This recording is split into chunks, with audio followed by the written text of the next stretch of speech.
Olá, gente, tudo bem com vocês? Meu nome é Shirleila e estamos em mais uma EBD virtual. Hoje nós vamos falar sobre uma dupla muito louca. Nós vamos estar falando sobre Elias e Eliseu. O nosso texto base primeiro está em 1 Coríntios, capítulo 2, versículo 14, que nos diz o seguinte: Ora, o homem natural não compreende as coisas do Espírito de Deus, porque lhe parecem loucura. Por que estamos usando esse texto? Porque Elias e Eliseu passaram por situações que aos olhos naturais, que aos nossos olhos humanos, jamais poderiam compreender, jamais poderiam entender. Então, vou estar abrindo em 1 Reis, primeiro livro de Reis, capítulo 17, versículo 1, que vai falar um pouquinho sobre a vida e a história de Elias. Diz assim: Então Elias, o tisbita, dos moradores de Gileade, disse ao rei Acabe. Ele já chega de frente para o rei e ele diz o seguinte: Vive o Senhor Deus de Israel, perante cuja face estou, que nestes anos nem orvalho nem chuva haverá, senão segundo a minha palavra. Elias ele já chega diante daquele rei, correndo o risco de morrer, né? Porque não é qualquer um que chega diante de um rei. Ainda mais para falar dessa forma, dizendo ao rei que durante 3 anos e meio não haveria chuva. Isso aos nossos olhos, né? Jamais poderia acontecer. Mas a palavra, aqui mesmo Elias diz o seguinte: senão segundo a minha palavra. Vou destacar 2 coisas só nesse primeiro versículo. A primeira foi a obediência. Obediência de Elias a ir à frente, né? E de encontro àquele rei, ainda mais o rei Acabe, que era casado com uma mulher chamada Jezabel, uma das mulheres mais arrogantes, uma das mulheres mais sanguinárias que nós conhecemos. E ele vai de frente a esse rei e diz ele o seguinte: durante 3 anos e meio, rei, não haverá chuva. Não haverá chuva e nem haverá orvalho. E ele se destaca com relação a isso. Primeiro, a obediência, né? Ele obedeceu ao mandar do Senhor. E segundo, a palavra. Elias, naquele momento, ele usa a sua palavra, obviamente, diante daquilo que Deus o ordenou a fazer. Aos nossos olhos físicos, o que ele fez jamais poderia acontecer. Primeiro, ele sai do nada e já chega diante de um rei, o confrontando, dizendo a ele o que iria acontecer, em nome do Senhor. E segundo, ele usa a sua palavra. Ele é usado por Deus para dizer àquele rei o que iria acontecer. E a trajetória de Elias é muito interessante, porque ele vai adquirindo experiências com Deus. E aqui, ainda no capítulo 17, né, até o versículo 7, ele diz assim: Depois veio a ele a palavra do Senhor dizendo: Vai-te daqui e vira-te para o oriente e esconde-te junto ao ribeiro de Querite, que está diante do Jordão. Versículo 5. Foi, pois e fez-o conforme a palavra do Senhor, porque foi e habitou junto ao ribeiro de Querite, que está diante do Jordão. E os corvos lhe traziam pão e carne pela manhã, como também pão e carne à noite, e bebia do ribeiro. 2 coisas aconteceram com Elias que aos nossos olhos, né, aos nossos olhos naturais, jamais poderiam acontecer. Uma é usar a palavra para que não chovesse. A segunda é ele ser alimentado por corvos, aonde nós vemos nos nossos dias um animal vindo trazer alimento para a gente. Mas Deus fez com que isso acontecesse. No versículo 6 diz que os corpos lhe traziam pão e carne. Imagina, gente, nós sendo alimentados por corpos. Imagine Elias naquele momento, sendo alimentado. Olha como que Deus provê onde nós jamais imaginamos. Olha só onde Deus faz com que brote, não é verdade? Onde brote situações que aos nossos olhos jamais poderíamos entender. Mas quando os nossos olhos espirituais estão abertos, nós compreendemos o que Deus quer de nós.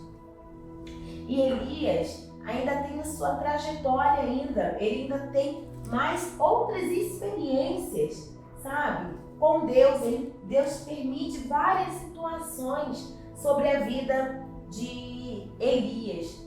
Elias tem o prazer, né, de experimentar as maravilhas de Deus. Ainda no capítulo 17, Elias tem a experiência de visitar uma viúva no meio do seu caminho.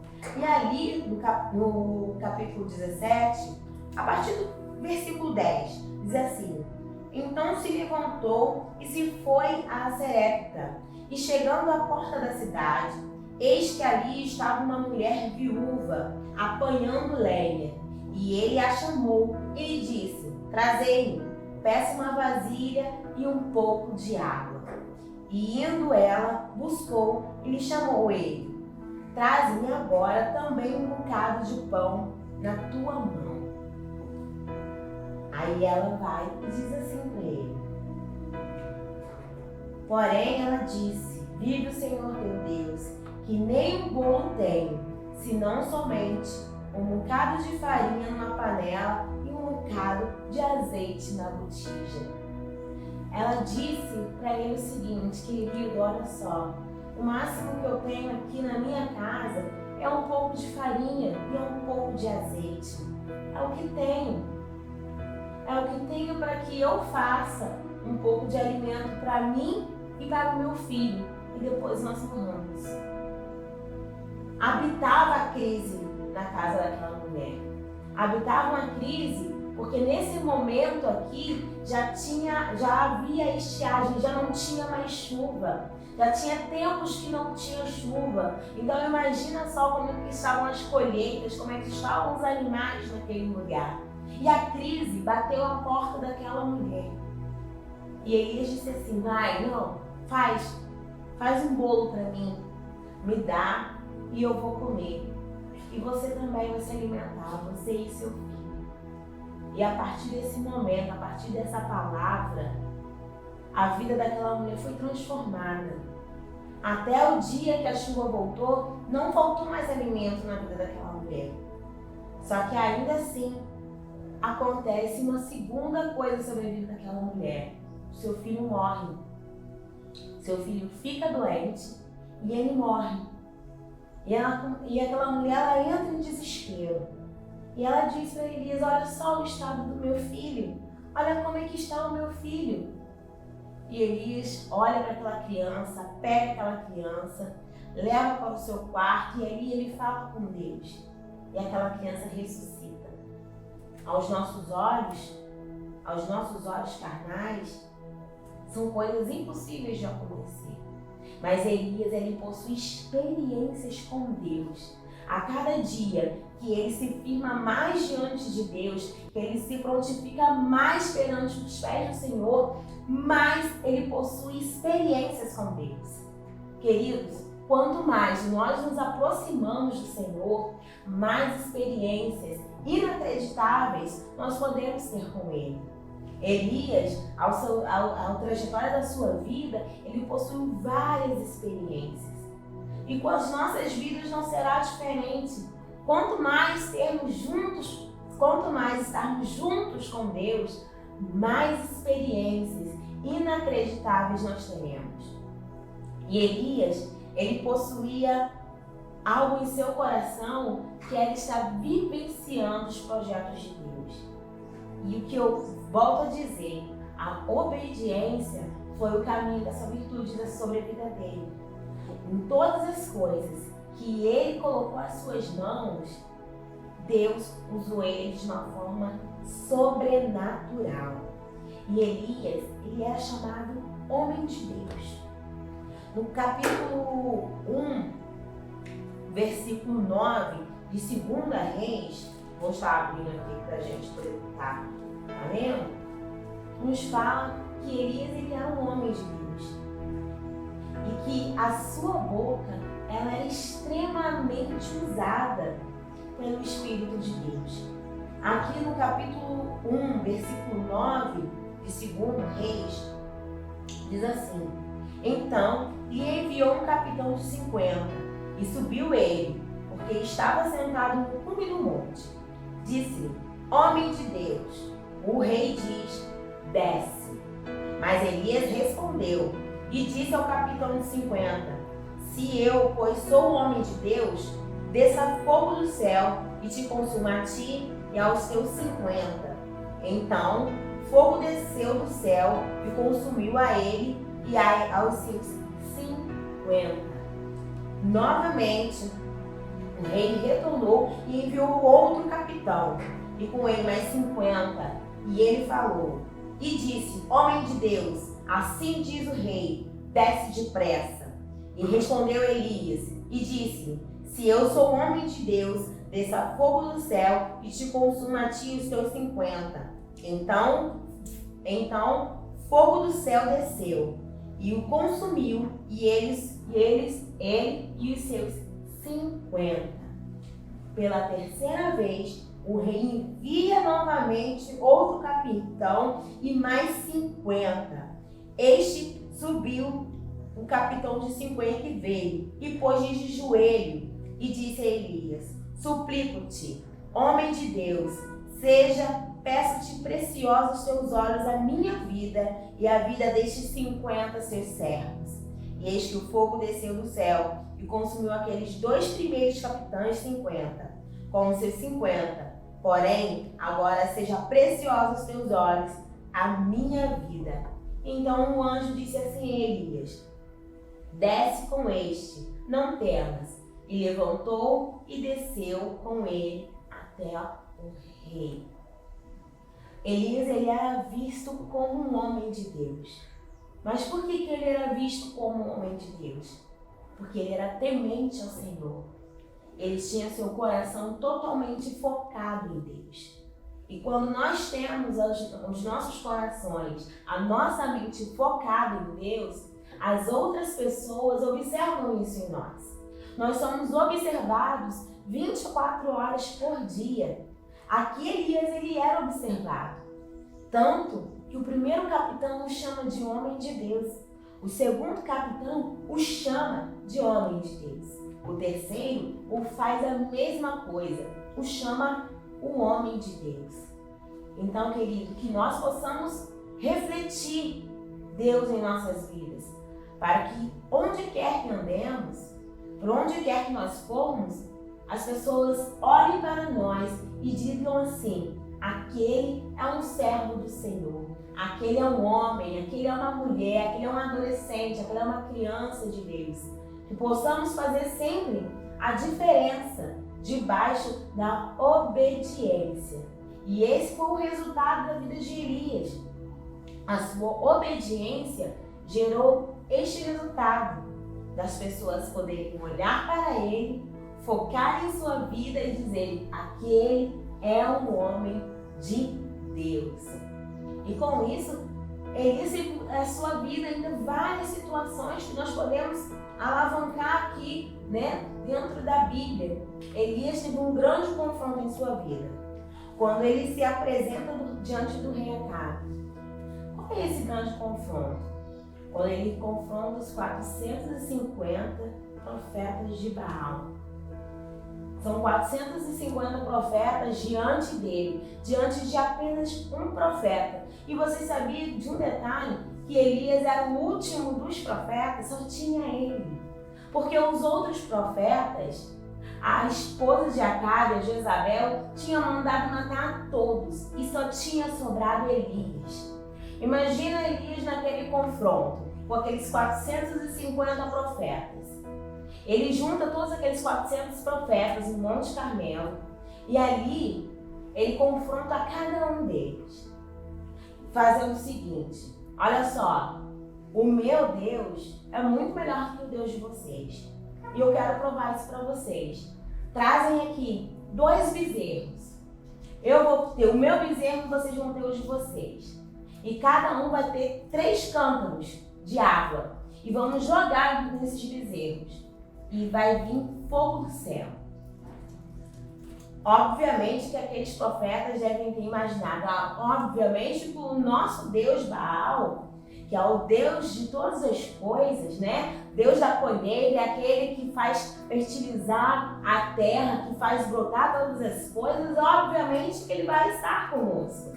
E eles vão ali, colocam aquele bezerro e começam a fazer o seu culto àquele Deus. E aí eles começam a cultuar, eles começam a falar, chamam a Baal e Baal não escuta. Porque Elias diz o seguinte no versículo 22 do capítulo 26, no versículo 26 do capítulo 18.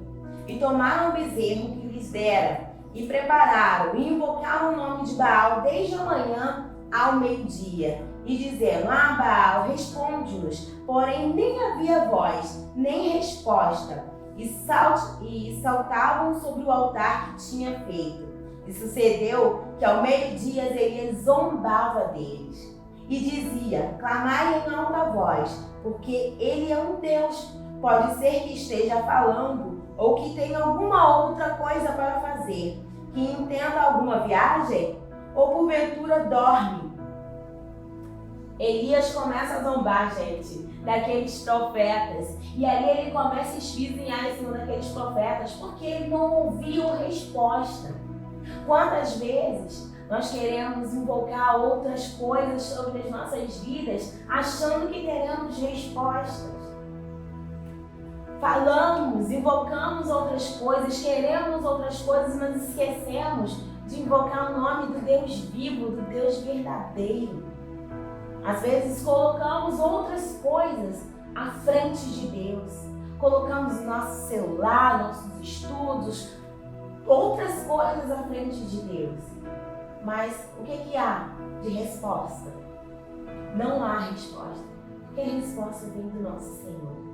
E ali, depois de Elias zombar bastante, e depois daqueles profetas se cortarem, sabe, se rasgarem suas vestes, saírem ali diante daquele Deus, que eles deram o seu sangue, mas nada ouviram.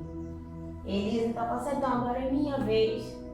Pega Elias, o seu bezerro, põe ali diante do altar, no altar quebrado. Ele conserta aquele altar, põe as pedras no lugar e põe aquele bezerro ali. Que a gente possa prestar muita atenção sobre o nosso altar também. Me chamou muita atenção esse versículo. Os nossos altares quebrados, a nossa vida quebrada. Precisamos reconstruir a nossa vida, precisamos reconstruir nosso altar diante do Senhor, para que o sacrifício que nós formos entoar a Ele seja perfeito. E ali Elias reconstrói aquele altar, ergue e põe aquele bezerro. E o que ele faz? Começa a lançar água. Joga uma, joga duas, joga 3 vezes. Eu imagino mais ou menos a quantidade de água. Cada cântaro provavelmente tinha o quê? 100 litros. E é muita água. E ele joga aquela água sobre aquele bezerro. E ele invoca o nome do Senhor. E o que cai sobre aquele bezerro? Fogo. E o fogo consome aquele bezerro e toda aquela água de uma forma sobrenatural. O que Elias usou nesse momento? Palavra. Ele invocou novamente o nome do Senhor. Elias foi usado mais uma vez pelo Senhor, pelo Espírito de Deus naquele lugar. Quantas coisas, quantas experiências Elias teve diante do Senhor.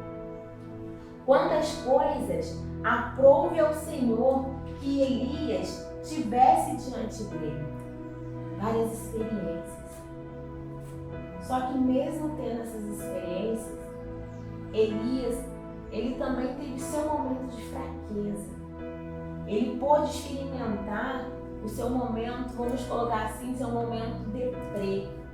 Porque depois disso ter acontecido, depois dele ter destruído, depois dele ter matado todos aqueles 450 profetas, porque assim o Senhor ordena, ele sentiu medo.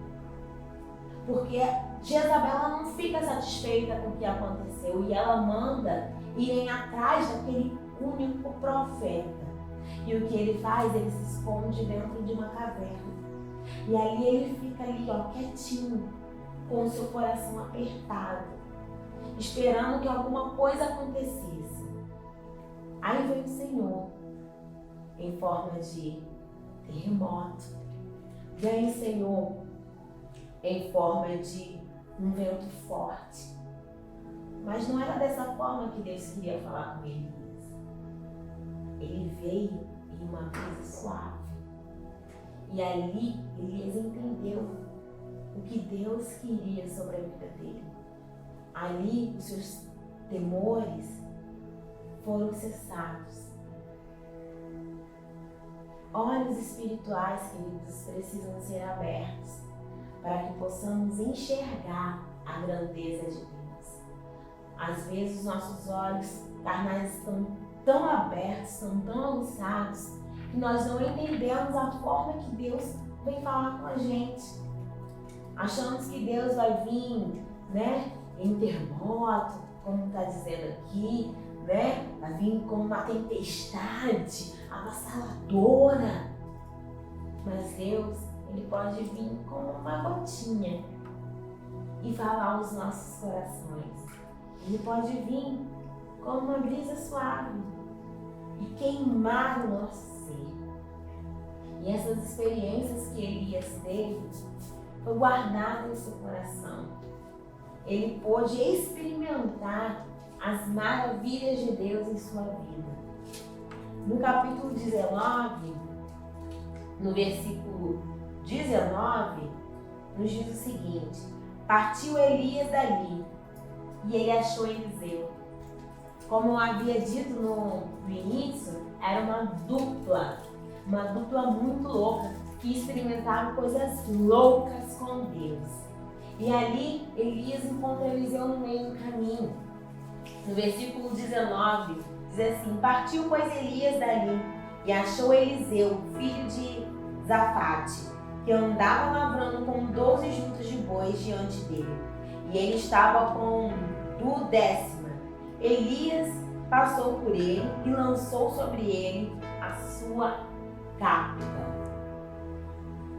Elias estava ali passando o bastão para Eliseu. Elias começa a olhar, começa a vivenciar as maravilhas de Deus. Mas ele entendia também que era necessário passar o bastão. E Eliseu, ele toma para si. E dali em diante ele começa a andar com Elias e servi-lo. E ele começa também a ter experiências maravilhosas, experiências edificantes com Deus. Tanto no capítulo 2, versículo 9 de 2 Reis, diz assim: Sucedeu, pois, que havendo eles passado, Elias disse a Eliseu: pede-me o que queres, que eu te faço, antes que seja tomado de ti. E disse Eliseu: peço-te que haja a porção dobrada do teu espírito em mim. Eliseu, ele já começa a adquirir experiência, porque ele andou tanto tempo com Elias, que ele já chega falando assim: eu quero ter a porção dobrada que Deus te deu sobre a minha vida. eu digo que é muita ousadia de Eliseu pedir algo tão fascinante assim. E algo que, ao meu ver, jamais poderia acontecer. Como assim eu vou ter sobre a minha vida uma porção dobrada? Como assim eu vou ter sobre a minha vida uma unção tão grande? Porém, Eliseu adquiriu essa porção dobrada sobre a vida dele. Eliseu começou a ter uma trajetória de vida muito maior do que a de Eliseu.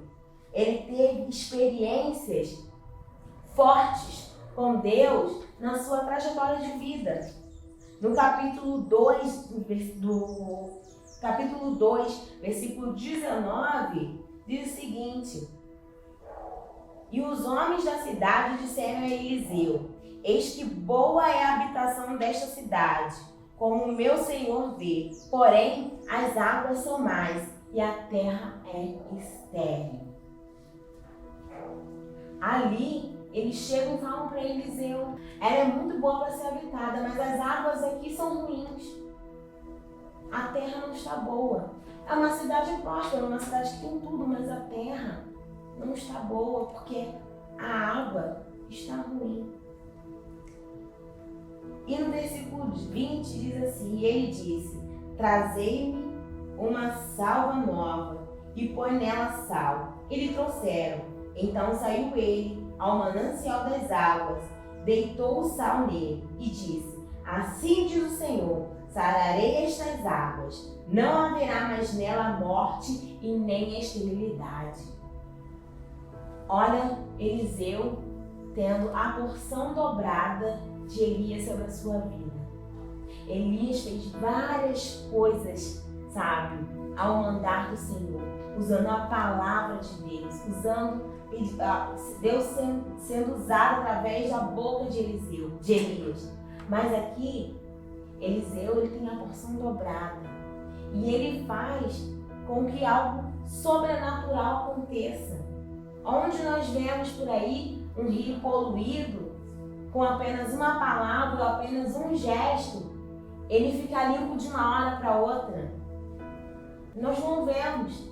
Nós vemos aí, rios tentando, governos tentando despoluírem rios, tentando fazer com que se torne pelo menos um rio, aos nossos olhos pelo menos bonito.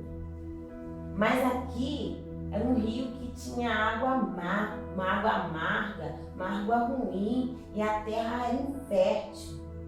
E ali, através da palavra que Eliseu usou, sendo usado por Deus, a terra ela se torna produtiva, a água ela se torna potável, a ponto de poder se banhar, a ponto de poder beber, os animais poderem beber.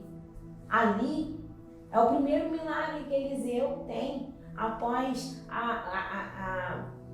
após gloriosa, subida de Eliseu aos céus, vindo em um redemoinho. Onde nós vemos isso?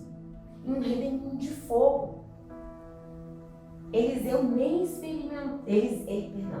Elias nem experimentou a morte de tanta intimidade que ele tinha com Deus. E essa porção foi passada para Eliseu. E Eliseu começa a ter a sua experiência magnífica com o Todo-Poderoso também. E ali e ali na sua caminhada, ele possui várias outras experiências.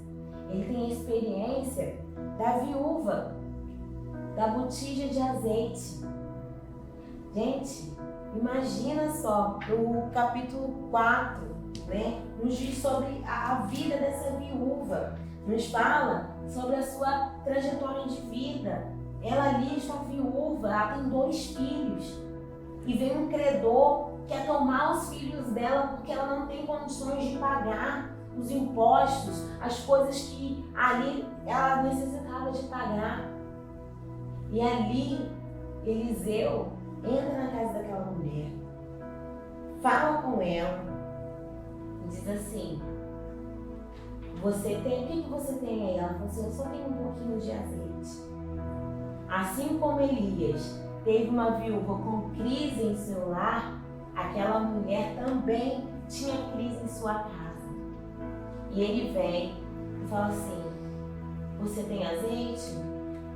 Pega todas as vasilhas que estão dentro da sua casa, encha todas elas com o azeite. E se você, e com seus vizinhos, pegue mais. Tem vizinhos? Pegue mais vasilhas. Pegue todas as vasilhas que você puder adquirir. E ela foi transbordando, né? Ela foi lançando aquele azeite dentro daquelas vasilhas. E quanto mais ela enchia as vasilhas, mais azeite vinha. E diz o seguinte, no versículo 6, no capítulo 4, diz assim: sucedeu que cheios que foram os vasos, disse seu filho, trazei-me ainda um vaso. Porém ele disse: acabou, não tem mais vaso, não existe mais vaso nenhum. Então o azeite parou. O azeite não acabou. Aqui diz que o azeite parou. Então eu creio que se ela ainda procurasse mais vasilhas, ali ainda seriam cheias as mais vasilhas. E através disso, ela pôde pagar as contas da sua casa e ainda continuar vivendo por um bom tempo do dinheiro daquele azeite. Olha como é que Deus vai agindo sobre o sobrenatural. Aquela mulher, ela viveu um sobrenatural na sua vida. Eliseu, ele viveu um sobrenatural também, em adquirir essa porção dobrada da vida de Elias. Queridos, essa dupla vivenciou, né? Eles vivenciaram o sobrenatural de Deus. Igual nós falamos lá no capítulo 2, versículo 14 de 1 Coríntios. Os nossos olhos humanos, nosso homem natural, não enxerga as grandezas de Deus, não enxerga, não consegue vivenciar as maravilhas que Deus tem para as nossas vidas. Mas, quando nós entendemos e focamos os nossos olhos, diz assim na parte B desse versículo: e não pode entendê-las, porém, elas se discernem espiritualmente. Quando os nossos olhos espirituais estão abertos, nós conseguimos discernir todas as coisas que estão ao nosso redor. O Espírito Santo, o Espírito de Deus, vai discernir, vai nos esclarecer. E precisamos, amados, viver o sobrenatural de Deus. Precisamos olhar as coisas com os nossos olhos espirituais. Quantas coisas, quantos milagres já aconteceram na sua vida que ao meu olhar, ao seu olhar, jamais poderiam ter acontecido? Você já parou para pensar? Milagres de salvação, né? Livramentos. Quantos livramentos você já teve? Aqui nós falamos um pouquinho sobre Elias e Eliseu, as experiências que eles tiveram com Deus. Mas quantas experiências você já teve com Deus? Não perca, amado, essa oportunidade de vivenciar as experiências com Deus. Experimente o sobrenatural de Deus sobre a sua vida. Se permita viver o sobrenatural de Deus. Eu creio que grandes coisas Ele fará sobre a sua vida. Se lance aos pés do Senhor. Peça a porção dobrada ao Espírito Santo. Não ignore isso. Peça a porção dobrada. Permita que Deus te use da forma que Ele desejar. Essa é a nossa lição de hoje. Que possamos ser reflexo, né, de Deus. Que possamos vivenciar as maravilhas de Deus. E acima de tudo, queridos, que sejamos gratos a tudo que Deus faz em nossas vidas. Vou estar fazendo uma oração que Deus vai estar abençoando a todos vocês. Pai amado, graças te dou a Deus por esse momento diante de Ti.